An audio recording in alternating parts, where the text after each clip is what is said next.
Welcome to G.A Institute. Today we are going to talk about a different subject. This is about medical subject. That is about our cardia, our heart. It says healthy heart is happy heart. 19 some million people die all over the world every year of the cardiovascular maladies. Cardiovascular disease means cardiac problem, heart disease, stroke, we can say heart attack, cardiac arrest, these sort of things.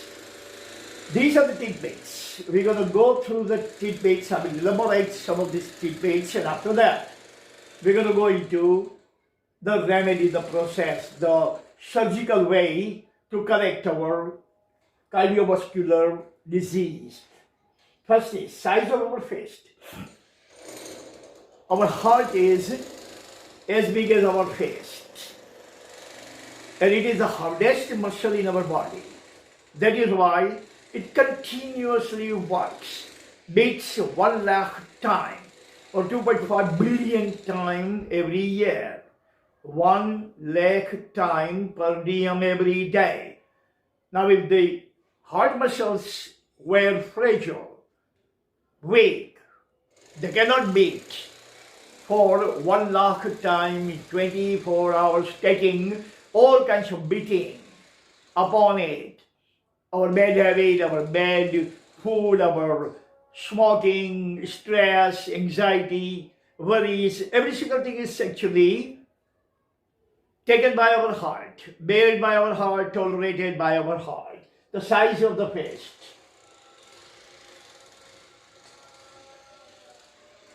Four chambers. It has 4 chambers. 2 systolic, 2 diastolic. બે કર્ણક, બે ક્ષેમક. 4 ચેમ્બરનું બનેલું છે, 4 chamber. It beats 100 times per day. 100,000 times. 100,000 times a day. 1 lakh times a day. You take care of it, it will take care of you. They say in English language, if you take care of your heart will take care of you. 19 million people die every year of CVD, means cardiovascular disease or heart attacks. Biggest killer in the world. According to American Heart Association, it is the biggest killer. COVID is not the biggest killer. Heart maladies, CVDs, patients are dying 19 million every year. Relentless pump to pump blood. Its function is not anything else, but it's just to pump the blood in every part of our body from top to toe.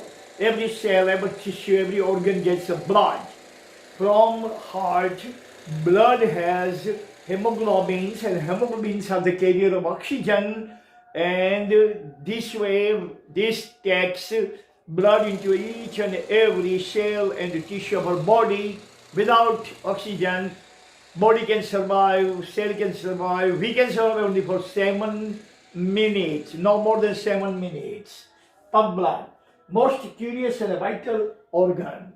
This is the most vital, important, significant organ in our body, which controls the function of almost every organ. If the heart stops, everything stops. Curious, vital. Causation of CVD, cardiovascular disease now, the causations. So many causations are there. Some of the causations are over here. First of all is tar and nicotine, means tobacco use, smoking, alcohol, narcotic drugs like hashish and marijuana, ganja, these sort of things. Obesity, too much weight, overweight.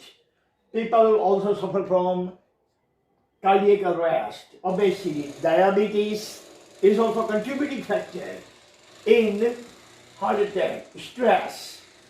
You are worrying too much about something, too much stress, sedentary life. Means no exercise, sedentary life. You are spending all your life lying on the couch, sleeping on the bed. That kind of lifestyle can also trigger CVD or cardiovascular disease, sedentary life, fat food, food that we are eating, junk food. It has lots of empty calories, lots of fat, can contribute in CVD. Then red meat. Most people eat big animal above the age of 5 years. The meat of that kind of animal is called red meat. Red meat has lots of cholesterol, and the cholesterol can contribute in CVD. Cholesterol, anxiety, means too much worrying about some negative things. What will happen in COVID? What will happen to our business? How many people are still going to die? When our business will open? That kind of anxiety. Poverty. Poor people also suffer from CVD more than rich people because they have lack of nutrition. They don't have balanced food. Ample amount of protein, ample amount of vitamins, ample amount of fat, fiber, carbohydrate, other minerals and all sorts of things. They don't get in adequate amount. And that is why their heart is fragile, weak. Next is cutaneous and subcutaneous lipid. Fat. Two types fats are of two types. One is cutaneous and this other one is subcutaneous. Cutaneous fat is under our skin, so we look fat. Subcutaneous is in our blood, in our serum. That fat is not visible fat. People don't look fat. People don't go obese. Still, they have plenty of lipid or fat in their blood. Lipid. Genetic disposition. Father, grandfather, if they had suffered from the CVD or cardiovascular disease, the chances are that their progeny shall also suffer from that. Hypertension and hypotension, both can contribute to CVD. Next is anger. People have a tendency to become angry all the time. They are angry. In small thing happens, they are irritated. They are rage. They are outrageous. Anger can also cause CVD. Hyper-emotional. If the people are too emotional, hyper-emotional, these people also suffer from CVD and hyper-excitement. Those people get excited. When later something good happens, they are also vulnerable to CVD. Then hyperactivities. People who work too hard, too long, without thinking about their heart, because without listening to their body. These people are also vulnerable. They are also at the verge of heart attack, CVD. Negligence. If I feel some kind of tremor, I feel some kind of pain, some kind of ache, my heart is telling me something, but I don't listen, I refuse to listen. These kind of people also suffer from heart attack. Self-medication. Those people who have a tendency, idiosyncrasy to take medication, whatever they like is going to work. Don't go to the doctor. Self-medication. They buy over-the-counter or OTC medicine, over-the-counter OTC medicine, and pop all day long. These kind of people can also suffer. Last but not least, citrate-nitrate combination. Look, self-medication, this is the threat, this is the consequence of self-medication that sometimes we actually pop up combination of citrate and nitrate. Two different kind of medication is taken in combination can also trigger cardiac arrest. So these are the tidbits. Now we are going to go into the remedies, solution, remedies of these maladies. We are going to elaborate the remedies of heart attack or heart maladies. These are some of the process or some of the remedies that doctors have been practicing, but these are not all the remedies. So many new remedies are discovered, so many new procedures are discovered, and all over the world, every single thing is experimented, implemented, tried upon the patients. Some of these we're going to elaborate. First of all is cardiac transplant. Cardiac transplant means, for example, if my heart is very fragile, very weak, muscles have become very, very weak, they are not going to last for 1 year or 2 years, then doctors are going to find the donors. Donors means a young age people who suffered some kind of deadly blow in some kind of accident or something and they are about to die. They are going to remove their cardia, their heart, and they will give it to me. This is known as cardiac transplant, human to human. This was invented by Dr. Christian Barnard of South Africa. First doctor in 1960s discovered this thing. In South Africa, his name was Christian Barnard. He started this thing. Second is cardiac implant. Cardiac implant means artificial heart. Prosthesis, they call it prosthesis. Prosthetic heart. In the prosthetic system, there is a doctor named Dr. Jarvik, who first created Jarvik 7, plastic heart. But it can work for 100 years. It has been tried to so many patients and it has worked. Lately he has discovered Jarvik 2000. This Jarvik 2000 is better version of Jarvik 7. So when cardiac patients are given this Jarvik 2000 or Jarvik 7, that is known as cardiac implant. Not human to human, but synthetic heart to human. Third is cardiac xenotransplant. Cardiac means Hriday heart, xeno means animal transplant. Europe, America have developed the kind of piglets, pigs, with 10 to 20% human genes, 80% of their genes. And their heart, blood, kidney, insulin, these kind of things are extracted from these animals and given to human.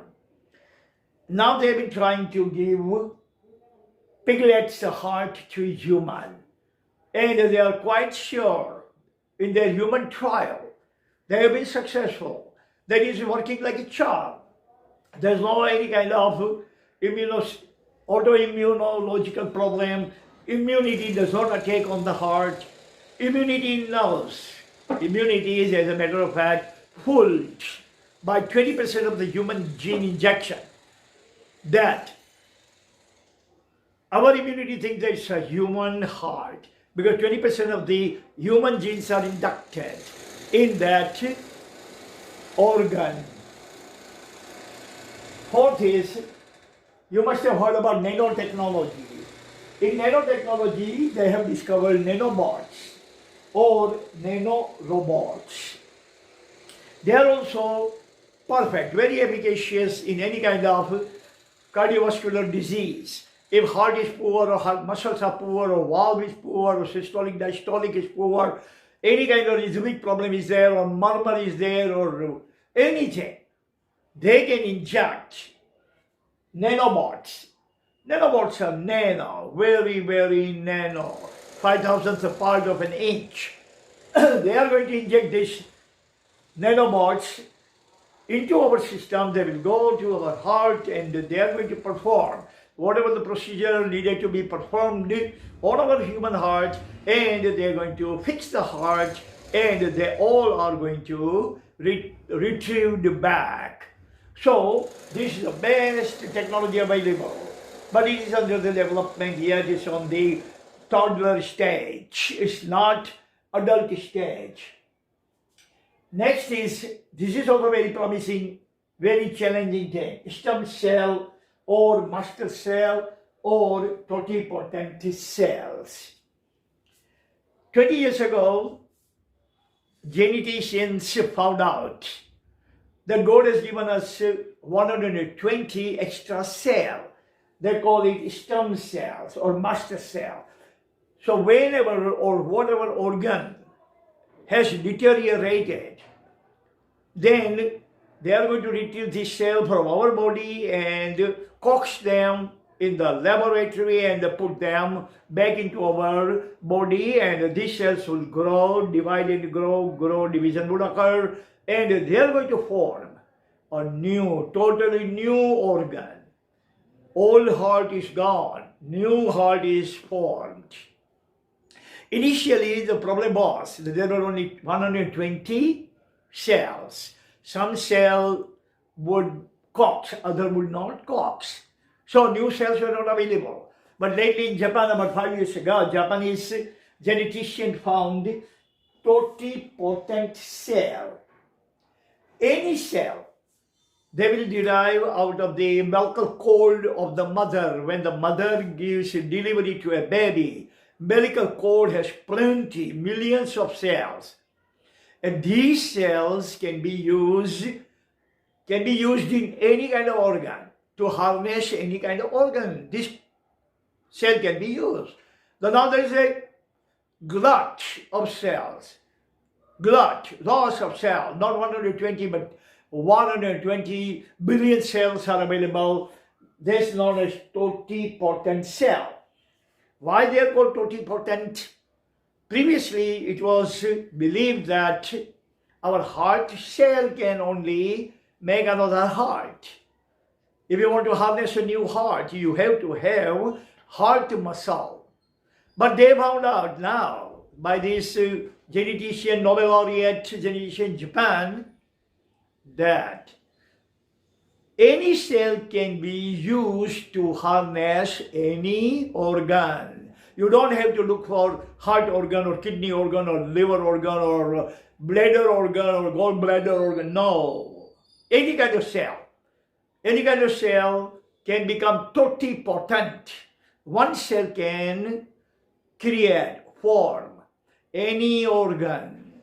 So now totipotent cells are available. They have been used on the cardiovascular maladies. This is open heart surgery. This is the oldest ancient system in which they would perform invasive surgery. They will open our chest, take the heart and cut it and remove this and that, and again they will patch it up and all sorts of things. That is called invasive surgery. It was tedious surgery, time-consuming surgery, expensive surgery, painstaking surgery. Now, non-invasive surgery, not invasive, but non-invasive surgery. Bypass surgery. Bypass is relatively inexpensive, not tedious or time-consuming or painful or painstaking surgery. In bypass surgery, what happens that our arteries, dhamni, shira, arteries are clogged with cholesterol, debris, body debris, broken cells. This kind of garbage is collected into our arteries. Arteries are clogged, blood doesn't flow flawlessly, and we suffer from heart attack. So now if it is 20% clotted, then they are going to use balloon therapy, or they call it any kind of therapy balloon therapy mainly. This kind of therapies are available. They are going to insert the balloon in our arteries and blow it, and the arteries are going to open and everything is clean. But if arterial clotting is something like 80, 70, 80%, then they have to cut that part of artery and borrow the artery from our thigh. God has given us extra artery in our thigh. That artery is redundant, useless. Doctors are going to retrieve that arteries and put it back. That system will, that procedure will save our heart as well. Bypass surgery. Then we have wonder drug. If the person doesn't want to go through any of these hassles, then wonder drug is available. Bayer pharmaceutical company of Germany has invented a wonder drug called aspirin. Aspirin, wonder drug. This aspirin is best for dissolving the clotting in our heart. Whatever the clotting in our artery is there, aspirin has acetyl salicylic acid. This acid can melt away all kinds of debris, all kinds of clotting in our arteries, and our arteries can be free. Blood will flow freely. There will be no hassle, no any kind of problem, no any kind of fuss. This is aspirin wonder drug. And this aspirin in India is available 5 rupees a pill. But if the person is going through the acute cardiac clotting or arterial clotting, then 12,000 rupees worth the wonder drug aspirin is also available, and within 1 or 2 doses, patient is on the track once again. Then 90s, HDL, high density lipoprotein. Now, if you have high density lipoprotein in your blood, your heart is never going, your arteries are never going to be clotted. HDL, good cholesterol, they call it good cholesterol. But if you have LDL, low density lipoprotein, then it's a bad cholesterol. Then this cholesterol is going to stick into the wall of our arteries, and whatever passes through our arteries will also be stuck by that cholesterol or lipoprotein. And these are the remedies. This should go into the causation. It can cause, but this HDL is the remedy. LDL is the malady. These are some of the point about our cardia. One more very important thing is remaining, since the time does not permit us, so we are going to cover it tomorrow. The name of this thing is 7 pillars of mouth-to-mouth resuscitation. This is very important thing. In America, in the companies, in the hospitals, in the schools, in colleges, they teach everyone 7 ways to save person's life when he is having heart attack. God forbid, if we have someone in our family whose heart is vulnerable, and if he suffers from any kind of heart attack, we can call the ambulance, but before the ambulance comes, person doesn't have more than 7 minutes, and by this CPR, they call it mouth-to-mouth resuscitation, we can save his life till the professional help arrives. So 7 steps we are going to go tomorrow. That would give you all the basic rudimentary information about our cardia. Thank you very much for listening. See you tomorrow. Bye.